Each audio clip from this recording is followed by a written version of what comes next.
Hello friends, welcome to my channel Aarambh classes. आज के इस वीडियो में हम लोग बीपीएससी टीआरई क्लास 6 to 8, 9, 10 और 11, 12 के लिए हिस्ट्री के प्रैक्टिस सेट और पीवाईक्यू को आपके साथ सॉल्व करेंगे। इस बुक में क्लास 6 से लेकर 12 तक सभी चैप्टर्स के एनसीईआरटी और एससीईआरटी बेस्ड पीवाईक्यू दिए हुए हैं। इसके साथ ही BPSC TRE 1, 2, 3, DSSB TGT PGT, KVS TGT PGT, NVS TGT PGT और ईएमआरएस में जो भी हिस्ट्री के क्वेश्चन पूछे गए हैं वो सभी दिए हुए हैं। तो बिना देर किए चलिए आज का ये वीडियो शुरू करते हैं। इसके ऊपर के क्वेश्चंस का डिस्कशन हम लोगों ने इस सीरीज़ के प्रीवियस पार्ट में कर लिया है।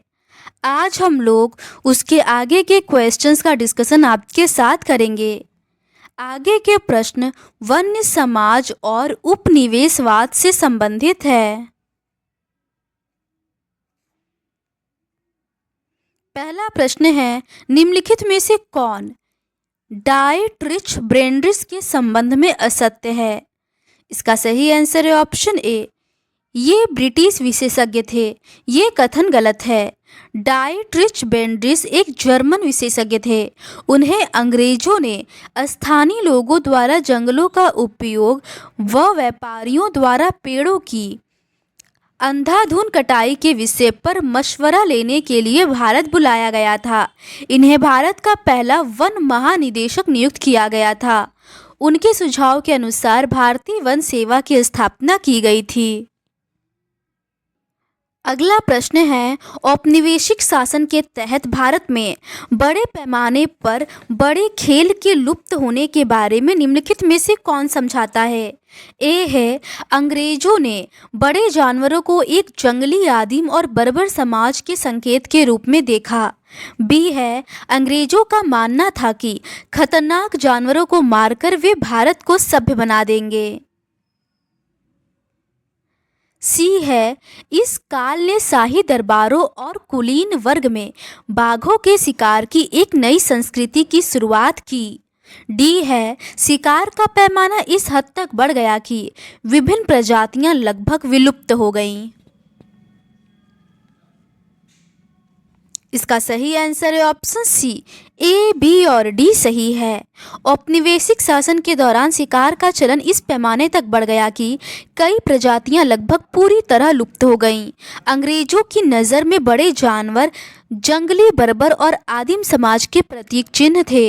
उनका मानना था कि खतरनाक जानवरों को मारकर वे हिंदुस्तान को सभ्य बनाएंगे। बाघ, भेड़िए और दूसरे बड़े जानवरों के शिकार पर यह कहकर इनाम दिए गए कि इनसे किसानों को खतरा है।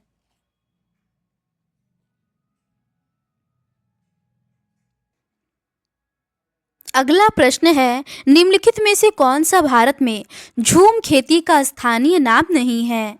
इसका सही आंसर है ऑप्शन सी, चितमेन। यूरोपीय उपनिवेशवाद का सबसे गहरा प्रभाव झूम या घुमंतू खेती की प्रथा पर दिखाई पड़ता है। एशिया, अफ्रीका व दक्षिण अमेरिका में अनेक भागों में यह खेती का एक परंपरागत तरीका है। इसके कई स्थानीय नाम हैं, जैसे दक्षिण पूर्व एशिया में लादेंग, मध्य अमेरिका में मिल्पा, अफ्रीका चितमेन या तावी व श्रीलंका में चेना। हिंदुस्तान में घुमंतू खेती के लिए धया, पेंदा, बेवर, नेवड़, झूम, पोंदू, खंदात और कुमरी ऐसे ही कुछ स्थानीय नाम हैं। अगला प्रश्न है, 1700 का विश्नोई आंदोलन किस भारतीय राज्य में हुआ था? इसका सही आंसर है ऑप्शन ए, राजस्थान में। हिंदुस्तान और दुनिया भर में वन्य समुदायों ने अपने ऊपर थोपे गए नए बदलावों के खिलाफ बगावत की। इसी तरह का विद्रोह या आंदोलन राजस्थान में रहने वाले विश्नोई समाज ने किया था। यह आंदोलन वनों की कटाई के खिलाफ 1700 ईस्वी के आसपास ऋषि सोमजी द्वारा शुरू किया गया था। इसके बाद अमृता देवी ने आंदोलन को गति प्रदान किया।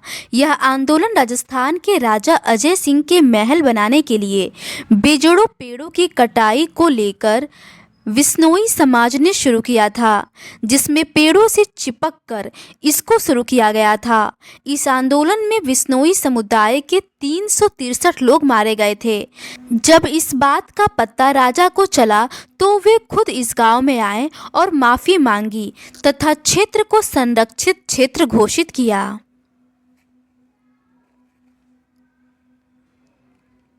आगे के प्रश्न आधुनिक विश्व में चरवाहों से संबंधित है। पहला प्रश्न है, चरवाहे अनाज के बदले में क्या लेते थे? इसका सही आंसर है ऑप्शन डी, उपर्युक्त में से एक से अधिक। चरवाहे बहुत दूर दूर तक चले जाते थे और रास्ते में अनाज और चारों के बदले गांव वालों को खेत जोतने वाले जानवर, दूध, पनीर आदि दूसरी चीजें बेचते थे। अगला प्रश्न है, बेदुइन कौन थे? इसका सही आंसर है ऑप्शन सी, ऊँट खाना बदोश। बेदुइन ऊँट खाना बदोश चरवाहे थे। अरबी भाषी खाना बदोश बेदुइन मध्य पूर्वी और उत्तरी अफ्रीका रेगिस्तानों में रहते थे। इनके अतिरिक्त अफ्रीका में बर्बेश, मसाई, सोमाली, बोरान और तुर्काना जैसे चरवाही समुदाय भी रहते हैं। अफ्रीका के बेदुइन खासकर सऊदी अरब, सीरिया, जॉर्डन, सूडान, मिस्र और लीबिया में खाना बदोश के रूप में उनके पास कोई घर नहीं है, लेकिन वे पूरे क्षेत्र में लगातार ऊँट से यात्रा करते रहते हैं। अगला प्रश्न है, निम्नलिखित में से कौन आधुनिक दुनिया के चरवाहे लोगों का एक सत्य है? पहला है, कई क्षेत्रों में हाल के दशकों में चरवाहों का विस्तार हुआ है। दूसरा है, चरवाहे अतीत के अवशेष हैं और आधुनिक दुनिया में उनका कोई स्थान नहीं है। तीसरा है, भारत और पाकिस्तान के बीच नई राजनीतिक सीमाओं ने मोनपाओं के आंदोलन को प्रभावित किया। चौथा कथन है, पर्यावरणविद तेजी से पहचानने लगे हैं कि चरवाहे खाना बदोश दुनिया की कई पहाड़ियों और शुष्क क्षेत्रों के लिए पूरी तरह से अनुकूल हैं। इसका सही आंसर है ऑप्शन ए, पहला और चौथा। ये दोनों सही है। चरवाहे अतीत के अवशेष नहीं हैं, वे ऐसे लोग हैं जिनके लिए आज की आधुनिक दुनिया में कोई जगह नहीं है, लेकिन कई क्षेत्रों में हाल के दशकों में चरवाहों का विस्तार देखने को मिलता है। पर्यावरणविद और अर्थशास्त्री अब इस बात को काफ़ी गंभीरता से मानने लगे हैं कि घुमंतू चरवाहों की जीवन शैली दुनिया के बहुत सारे पहाड़ी और सूखे इलाकों में जीवन यापन के लिए सबसे ज़्यादा उपयुक्त है। अगला प्रश्न है, अफ्रीका में उपनिवेशीकरण की प्रमुख यूरोपीय शक्तियां डैश थी। इसका सही आंसर है option A, England, France, Italy और जर्मनी। 19वीं सदी के आखिर में यूरोप की साम्राज्यवादी ताकतों ने अफ्रीका में कब्जे के लिए मार काट शुरू कर दी और बहुत सारे इलाकों को छोटे छोटे उपनिवेशों में तब्दील करके अपने अपने कब्जे में ले लिया। 1885 में ब्रिटिश कीनिया और जर्मन तंगानिका के बीच एक अंतर्राष्ट्रीय सीमा खींचकर मसाई लैंड के बराबर बराबर टुकड़े कर दिए गए। अफ्रीका में इंग्लैंड, फ्रांस, इटली और जर्मनी आदि उपनिवेशीकरण की प्रमुख यूरोपीय शक्तियां थीं।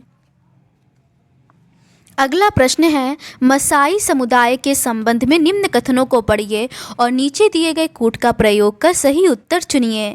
कथन 1 है, मसाई परंपरागत रूप से घुमंतू और चारवाहक समुदाय हैं। दूसरा कथन है, यह पश्चिमी अफ्रीका के अधिक वर्षा वाले क्षेत्र में रहते हैं। इसका सही आंसर है ऑप्शन सी, कथन पहला सही है परंतु कथन दूसरा गलत है। मसाई नाम मा शब्द से निकला है। मसाई का मतलब होता है मेरे लोग। परंपरागत रूप से मसाई घुमंतू और चरवाहा समुदाय के लोग होते हैं जो अपनी आजीविका के लिए दूध और मांस पर आश्रित रहते हैं। मसाई पशुपालक मोटे तौर पर पूर्वी अफ्रीका के निवासी हैं। इनमें से लगभग 3 लाख दक्षिणी कीनिया में और लगभग 1,50,000 तंजानिया में रहते थे। अगला प्रश्न है, पशु संसाधनों पर कब्जे से यूरोपीय उपनिवेशकों को अफ्रीका को जीतने का मौका मिल गया, क्योंकि इसका सही आंसर है ऑप्शन बी, बीमारी के कारण बहुत से पशु मर गए और अफ्रीका में मवेशियों की कमी हो गई। औपनिवेशिक शासन काल के स्थापना के बाद तो मसाइयों को एक निश्चित इलाके में कैद कर दिया गया था। सूखे के सालों में मसाइयों के बहुत सारे मवेशी भूख और बीमारियों की वजह से मारे जाते थे। 1930 ईस्वी की एक जांच से पता चला कि कीनिया में मसाइयों के पास 7,20,000 मवेशी, 8,20,000 भेड़ और 1,71,000 गधे थे। 1933 और 1934 में पड़े केवल 2 साल के सूखे के बाद इनमें से आधे से ज़्यादातर मर चुके थे। आगे के प्रश्न यूरोप में राष्ट्रवाद का उदय से संबंधित है। पहला प्रश्न है, निम्नलिखित में से किस दर्शन के मूल फ्रांसीसी क्रांति में थे? इसका सही आंसर है ऑप्शन ए, आधुनिक राष्ट्रवाद। आधुनिक राष्ट्रवाद की पहली स्पष्ट अभिव्यक्ति 1789 में फ्रांसीसी क्रांति के साथ हुई। 1789 में फ्रांस एक ऐसा राज्य था जिसके संपूर्ण भूभाग पर निरंकुश राजा का आधिपत्य था। अगला प्रश्न है, निम्नलिखित में से कौन सा कथन सही है? पहला है, यूटोपियन समाजवादी अपने दृष्टिकोण में वैज्ञानिक थे। दूसरा है, यूटोपियन समाजवादी सामाजिक न्याय के बारे में चिंतित थे। इसका सही आंसर है ऑप्शन ए, केवल दूसरा सही है। यूटोपियन समाजवादी अपने दृष्टिकोण के बारे में वैज्ञानिक नहीं थे, बल्कि वे सामाजिक न्याय के बारे में सोचते थे। 1848 ईस्वी में एक फ्रांसीसी कलाकार फ्रेडरिक सारियू के कल्पनादर्श में दुनिया के लोग अलग राष्ट्रों के समूह में बटे हुए हैं, जिनकी पहचान उनके कपड़ों और राष्ट्रीय पोशाक से होती है। कल्पनादर्श एक ऐसे समाज की कल्पना है जो इतना आदर्श है कि उसका साकार होना लगभग असंभव है।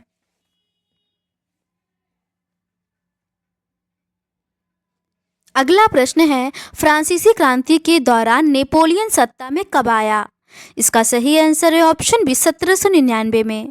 फ्रांसीसी क्रांति के दौरान नेपोलियन सर्वप्रथम 1799 में सत्ता में आया, जब वह 11 नवंबर 1799 से 18 मई 1804 तक प्रथम काउंसिल के रूप में शासन ग्रहण किया था तथा 1804 में नेपोलियन ने खुद को फ्रांस का सम्राट घोषित कर दिया।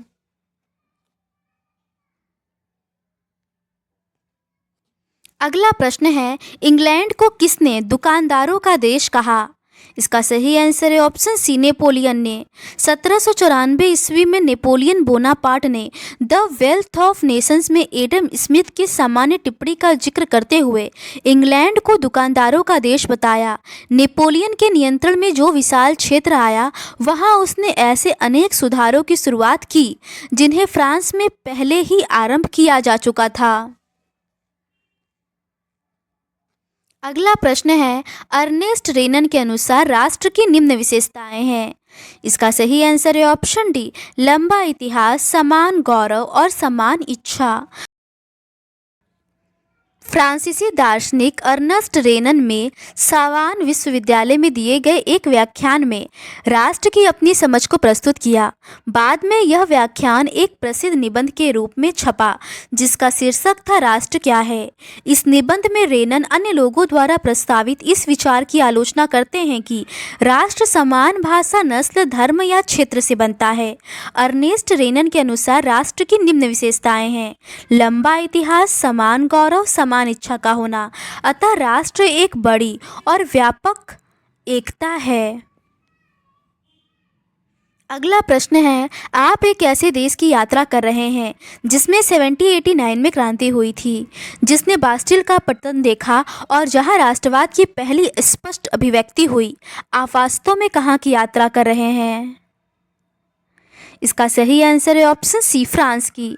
1789 ईस्वी में फ्रांस में क्रांति हुई थी, जिसके परिणाम स्वरूप बास्टिल का पतन हुआ और राष्ट्रवाद की पहली स्पष्ट अभिव्यक्ति हुई। फ्रांस के सम्राट लुई 16वें ने कर बढ़ा दिया था। अतः उन्होंने 5 मई 1789 को नए करों के अनुमोदन के लिए स्टेट्स जनरल की बैठक बुलाई। स्टेट्स जनरल के नियमानुसार प्रत्येक वर्ग को एक मत देने का अधिकार था, किंतु तीसरे वर्ग के प्रतिनिधियों ने मांग रखी कि अब की बार पूरी सभा द्वारा मतदान कराया जाना चाहिए, जिससे प्रत्येक सदस्य को एक मत देने का अधिकार होगा। इस प्रस्ताव को सम्राट ने अस्वीकार कर दिया। अतः तीसरा वर्ग विरोध जताते हुए सत्ता से बाहर निकल गया और मिराबेओ और आबेसियस के नेतृत्व में लोग वर्साई के इंडोर टेनिस कोर्ट में जमा हुए और स्वयं को नेशनल असेंबली घोषित कर दिया। इसी समय संपूर्ण फ्रांस में आंदोलन तीव्रता से फैल रहा था। लोगों ने दुकानों पर धावा बोल दिया और 14 जुलाई 1789 को बास्टिल पर हमला कर उसका अस्तित्व समाप्त कर दिया, जिसे बास्टिल के पतन के नाम से जाना जाता है। इस प्रकार फ्रांस में राष्ट्रवाद की पहली स्पष्ट अभिव्यक्ति हुई थी। अगला प्रश्न है, रोमन डी ला रोज। इसका सही आंसर है ऑप्शन डी, 1230 और 1275 ईस्वी के बीच में लिखी गई थी और गुइलाम डी लॉरिस और जीन डी मेन द्वारा लिखी गई थी। गुइलाम डी लॉरेस और जीन डी मेन के द्वारा रोमन डी ला रोज की रचना 1230 से 75 के बीच की गई थी। यह रचना मध्य युग की सबसे लोकप्रिय फ्रांसीसी कविताओं में से एक थी। फ्रांसीसी क्रांति से जो राजनीतिक और संवैधानिक बदलाव हुए, उनसे प्रभु सत्ता राजतंत्र से निकलकर आम नागरिक समूहों में हस्तांतरित हो गई। अगला प्रश्न है, 15वीं शताब्दी के उत्तरार्ध में यूरोप के राजनीतिक और सामाजिक ढांचे में क्या महत्वपूर्ण बदलाव हुए? इसका सही आंसर है ऑप्शन डी, बी और सी। व्यापार में विस्तार और बढ़ते मौद्रिक विनिमय से पुराने सामंतवादी ढांचे के टूटने की शुरुआत हुई और इसके फलस्वरूप निरंकुश राजशाही का उदय हुआ। 15वीं शताब्दी के उत्तरार्ध में यूरोप के राजनीतिक और सामाजिक ढांचे में कई महत्वपूर्ण बदलाव हुए। इस काल में निरंकुश राजशाही का उदय हुआ। शक्तिशाली राज्य उस समय होने वाले आर्थिक बदलाव के समान ही महत्वपूर्ण थे। इसी काल में पुराने सामंतवादी ढांचे में भी टूटन आरंभ हो चुका था। अगला प्रश्न है, 1815 ईस्वी में वियना संधि के दौरान कौन सा देश शामिल नहीं था? इसका सही आंसर है ऑप्शन बी, पोलैंड। 1815 ईस्वी की वियना संधि में पोलैंड शामिल नहीं था। 1815 में नेपोलियन को पराजित करने के पश्चात ब्रिटेन, रूस, प्रसा और ऑस्ट्रिया जैसी शक्तियों के प्रतिनिधियों ने वियना में एक सम्मेलन का आयोजन किया था, जिसकी अध्यक्षता ऑस्ट्रिया के चांसलर ड्यूक मेटरनिक ने किया था। इसमें शामिल प्रतिनिधियों ने 1815 में वियना की संधि तैयार की। संधि के अनुसार फ्रांस में बुर्बो वंशों को बहाल किया गया और फ्रांस की सीमा पर कई राज्य बहाल किए गए। अगला प्रश्न है, रूमानीवाद के अनुसार राष्ट्रीय भावना का विकास होता है। सही कूट का चयन करें। इसका सही आंसर है ऑप्शन ए, पहला और दूसरा। स्थानीय बोलियों पर बल देकर और साझा सामूहिक विरासत की अनुभूति करके। रूमानीवादी कलाकारों और कवियों ने तर्क वितर्क और विज्ञान के महिमा मंडन की आलोचना की और उनकी जगह भावनाओं, अंतर्दृष्टि और रहस्यवादी भावनाओं पर जोर दिया। उनका प्रयास था कि एक साझा सामूहिक विरासत की अनुभूति और एक साझा सांस्कृतिक अतीत को राष्ट्र का आधार बनाया जाए। जर्मन दार्शनिक योहान गॉटफ्रीड जैसे रूमानीवादी चिंतकों ने दावा किया कि सच्ची जर्मनी संस्कृति उनके आम लोगों में निहित थी। राष्ट्र की सच्ची आत्मा लोकगीतों, जन काव्य, स्थानीय बोलियों पर बल और लोक नृत्यों से प्रकट होती थी। इसीलिए लोक संस्कृति के इन स्वरूपों को एकत्र साझा सामूहिक विरासत की अनुभूति अंकित करना राष्ट्र और निर्माण की परियोजना के लिए आवश्यक है। अगला प्रश्न है, नीचे दो कथन दिए गए हैं, एक को अभिकथन और दूसरे को कारण कहा गया है। अभिकथन है, 18वीं और 19वीं सदी में यूरोपीय कलाकारों ने राष्ट्र को पुरुष में प्रस्तुत किया। कारण है, उपरोक्त काल में कलाकारों ने राष्ट्र का मानवीकरण किया। उपयुक्त दोनों कथनों के संदर्भ में निम्न में से कौन सा कथन सही है? इसका सही आंसर है ऑप्शन डी, अभिकथन गलत है परंतु कारण सही है। राष्ट्र की सच्ची आत्मा लोक गीतों, जन काव्य और लोक नृत्यों से प्रकट होती है। इसीलिए लोक संस्कृति के इन स्वरूपों को एकत्र और अंकित करना राष्ट्र के निर्माण की परियोजना के लिए आवश्यक था। 18वीं सदी के अंत में रूस, प्रसा और ऑस्ट्रिया जैसे बड़ी शक्तियों ने विभाजन कर दिया था। 18वीं और 19वीं सदी में यूरोपीय कलाकारों ने राष्ट्र को महिला के रूप में प्रस्तुत करके राष्ट्र का मानवीकरण किया। अगला प्रश्न है, यूरोप के आधुनिक राष्ट्रवाद ने ए है नए प्रकार के लगावों को बढ़ावा दिया, बी है नए प्रतीकों और चिन्हों को बढ़ावा दिया, सी है समुदायों की पूर्वचरित सीमाओं को और मजबूत किया, डी है पुराने संपर्कों को और मजबूत किया। इसका सही आंसर है ऑप्शन डी, ए और बी सही है। यूरोप में आधुनिक राष्ट्रवाद के साथ ही राष्ट्र राज्यों का भी उदय हुआ। आधुनिक राष्ट्रवाद के कारण लोगों ने राष्ट्र में प्रति लगाव का भाव पैदा होने लगा था। उन्होंने नए प्रतीकों और चिन्हों को बढ़ावा दिया और नए गीतों एवं विचारों से संपर्क स्थापित किया। समुदायों की सीमाओं को फिर से परिभाषित किया था। उसके बाद से अधिकांश देशों ने राष्ट्रीय पहचान के निर्माण के लिए इस प्रक्रिया को अपनाया था। अगला प्रश्न है, यूरोप में कुलीन विशेषाधिकारों की समाप्ति के बाद डैश के बीच ही राष्ट्रीय एकता के विचार लोकप्रिय हुए। इसका सही आंसर है ऑप्शन बी, शिक्षित और उदारवादी मध्यम वर्ग। 19वीं सदी के अंतिम दशक के यूरोप में कुलीन विशेषाधिकारों की समाप्ति के बाद शिक्षित और उदारवादी मध्यम वर्ग के बीच ही राष्ट्रीय एकता के विचार लोकप्रिय हुए थे। अगला प्रश्न है, 1804 नेपोलियन कोड में निम्नलिखित में से कौन सा कोड शामिल था? पहला है नागरिक संहिता, दूसरा है आपराधिक प्रक्रिया संहिता। इसका सही आंसर है ऑप्शन बी, केवल एक। 1803 में ब्रिटेन ने फ्रांस के विरुद्ध युद्ध की घोषणा की थी। इसी के बाद 1804 में नेपोलियन ने स्वयं को फ्रांस का सम्राट घोषित किया था। सम्राट बनने के बाद उसने 1804 में नागरिक संहिता तैयार की। इसमें जन्म आधारित विशेषाधिकार समाप्त कर दिया गया था। उसने कानून के समक्ष बराबरी, निजी संपत्ति के अधिकार को सुरक्षित बनाया। इस संहिता को फ्रांसीसी नियंत्रण के अधीन क्षेत्रों में भी लागू किया गया।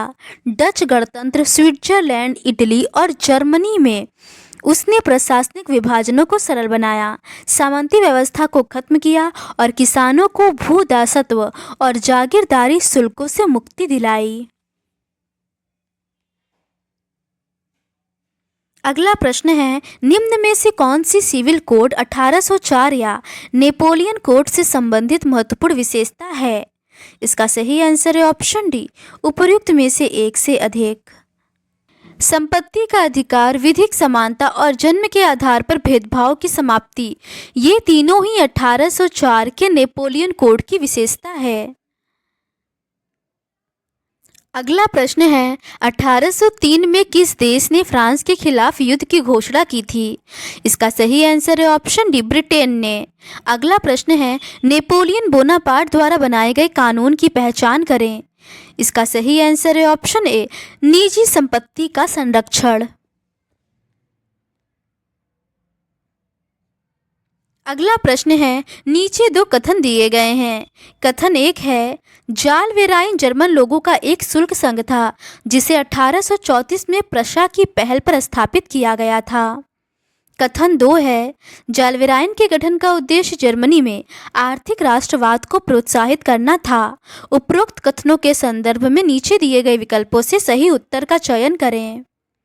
इसका सही आंसर है ऑप्शन ए, कथन एक और कथन दो दोनों सही है। 1834 में प्रशा की पहल पर एक सीमा शुल्क संघ जालवेराइन स्थापित किया गया, जिसमें अधिकांश जर्मन राज्य शामिल हो गए। इस संघ ने शुल्क अवरोधों को समाप्त कर दिया और मुद्राओं की संख्या 2 कर दी। जो उसके पूर्व 30 से ऊपर प्रचलित थी। इसके अलावा रेलवे के जाल ने गतिशीलता बढ़ाई और आर्थिक हितों को राष्ट्रीय एकीकरण का सहायक बनाया। उस समय प्रसा में पनप रही व्यापक राष्ट्रवादी भावनाओं को आर्थिक राष्ट्रवाद की लहर ने मजबूत बनाया। अगला प्रश्न है, जर्मन राज्यों ने वाणिज्य और विनिर्माण के विस्तार की दिशा में एक बड़ा कदम उठाया जब उन्होंने 1834 में जालवेराइन डैश का गठन किया। इसका सही आंसर है ऑप्शन बी, सीमा शुल्क संघ। अगला प्रश्न है, निम्नलिखित में से कौन सा युग्म सही है? पहला है दिसेम्ब्रिटस, देशभक्त बुद्धिमान युवा पुरुष। दूसरा है रूसी बुद्धिजीवी, सुशिक्षित लोग। इसका सही आंसर है ऑप्शन बी, पहला और दूसरा दोनों। दिसेम्ब्रिटस रूसी सैन्य अधिकारियों द्वारा 26 दिसंबर 1825 को 3000 रूसी सैनिकों की सहायता से विद्रोह किया गया था। यह घटना सेंट पीटर्सबर्ग के सीनेट स्क्वायर में हुआ था, जिसमें देशभक्त युवा पुरुष और बुद्धिमान लोग शामिल थे। इसमें किसानों और श्रमिकों ने भाग नहीं लिया था। इसके प्रतिभागी युवा पुरुष जार की सेना में अधिकारी के रूप में कार्य कर चुके थे। उस समय रूस का जार शासक निकोलस प्रथम ने क्रूरतापूर्वक इस विद्रोह का दमन किया था। रूसी बुद्धिजीवी जार शाही शासन व्यवस्था के विद्रोह में बुद्धिजीवी नेताओं का विशेष योगदान था। कार्ल मार्क्स के समाजवादी विचारों से प्रभावित होकर रूस में सर्वप्रथम 1898 में रूसी समाजवादी प्रजातांत्रिक दल की स्थापना हुई। 1903 में यह दल दो गुटों में विभाजित हुआ, मेंशेविक दल, इसका नेता केरेंस्की, और बोल्शेविक दल, इसका नेता लेनिन था। अगला प्रश्न है, दिसेम्ब्रिटस विद्रोह 1825 के संबंध में कौन सा कथन सही है? पहला है प्रतिभागी समाज के किसान और श्रमिक थे। दूसरा है प्रतिभागी युवा पुरुष थे जिन्होंने जार की सेना में अधिकारियों के रूप में कार्य किया था। इसका सही आंसर है ऑप्शन ए, केवल दूसरा सही है। अगला प्रश्न है, निम्नलिखित कथनों पर विचार कीजिए और सही विकल्प का चयन करें। कथन एक है, जुलाई 1830 की फ्रांसीसी क्रांति ने फ्रांस में संवैधानिक राजतंत्र की स्थापना की। कथन दूसरा है, जुलाई 1830 की फ्रांसीसी क्रांति ने बुर्बो राजाओं की सभा को पुनर्स्थापित किया। उपरोक्त कथनों के संदर्भ में नीचे दिए गए विकल्पों में से सही उत्तर का चयन करें। इसका सही आंसर है ऑप्शन सी, कथन एक सही है, परंतु कथन दूसरा गलत है। फ्रांस में जुलाई 1830 में क्रांति हुई और इस क्रांति का परिणाम यह रहा कि 1830 के पूर्व शासन करने वाले बुर्बो राजवंश के शासन को उदारवादी क्रांतिकारियों ने सत्ता से उखाड़ फेंका। बुर्बो राजवंश की जगह एक संवैधानिक राजतंत्र को स्थापित किया गया, जिसका अध्यक्ष लुई फिलिप को बनाया गया था। अगला प्रश्न है, 1830 की जुलाई क्रांति डैश में हुई। इसका सही आंसर है ऑप्शन बी, फ्रांस में।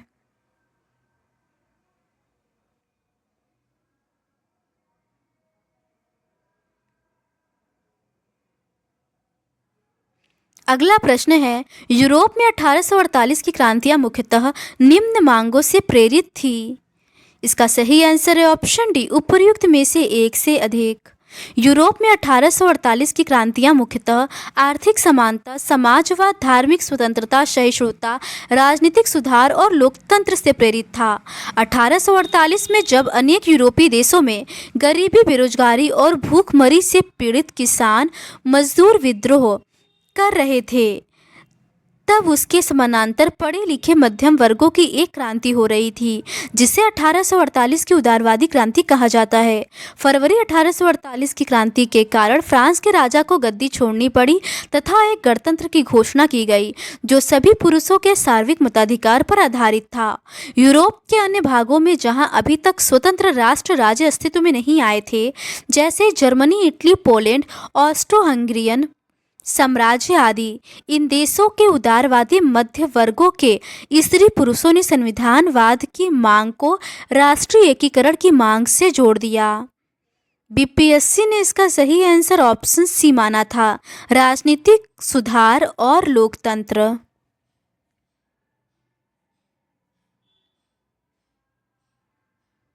तो आज के इस वीडियो में बस इतना ही। जर्मनी और इटली का निर्माण से संबंधित प्रश्नों का डिस्कशन हम लोग इस सीरीज़ के नेक्स्ट पार्ट में करेंगे।